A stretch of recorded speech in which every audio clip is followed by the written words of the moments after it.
Okay, I've got a new theory, and this is an exciting one. So, as a child, I was labeled as slow. And I say this because I've come to learn that that isn't true necessarily. But with the evidence that they had, the school, at the time, they had every reason to believe that I was developing a lot slower than my peers. And I couldn't track it. I could not track why everyone was picking up on this information, and I was really struggling with it. And what I've come to learn is quite normal for people who are autistic. And what I mean by normal is not that everybody's presentation will look like that, but that their window of neuroplasticity is different. So that's what I'm going on to. So I have a stepsister who's a neuroscientist, and she actually coined this theory at me one time when we were speaking about autism.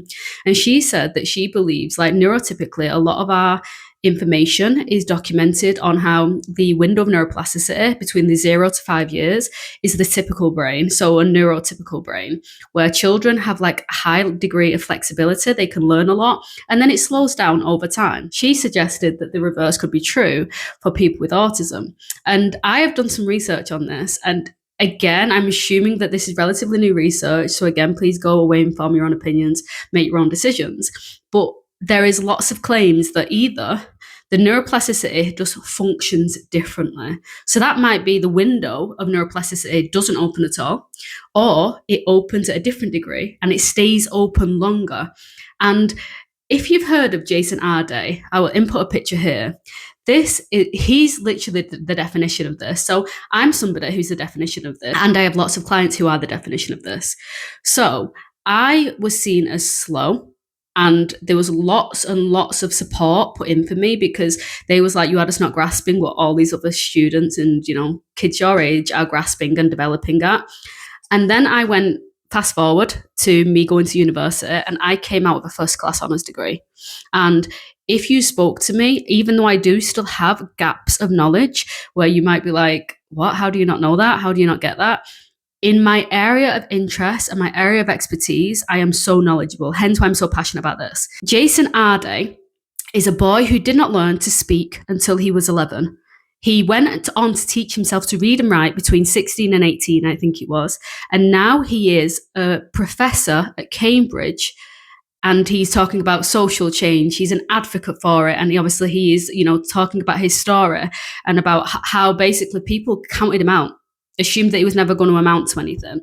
And the reason why I think this is really important to talk about the neuroplasticity differences of an autistic brain is because I think that so many of us are stuck in this, particularly people who either go on to have a very different visual difference. So like Jason Arday, or somebody who is like myself, who has been high masking for so long, I didn't get a late diagnosis until my kid flagged up. I think that we have so much internal invalidation and internalized sometimes ableism where we count ourselves out sometimes and we don't always see just how big the struggle is or why things presented that way and how they present differently today.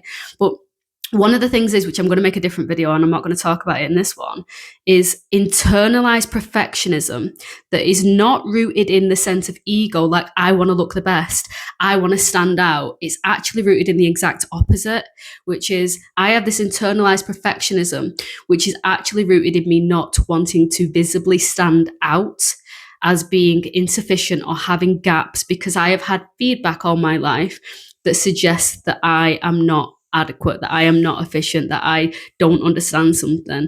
And again, this could be rooted in normal things because they happen to be true at the time. And we are almost in this chase all of our life to not feel that way again. I think that neuroplasticity explains so much of this struggle in a way that I don't think I've heard, anyway, other content creators talk about. Please tell me if you have a relatable experience to what I'm talking about.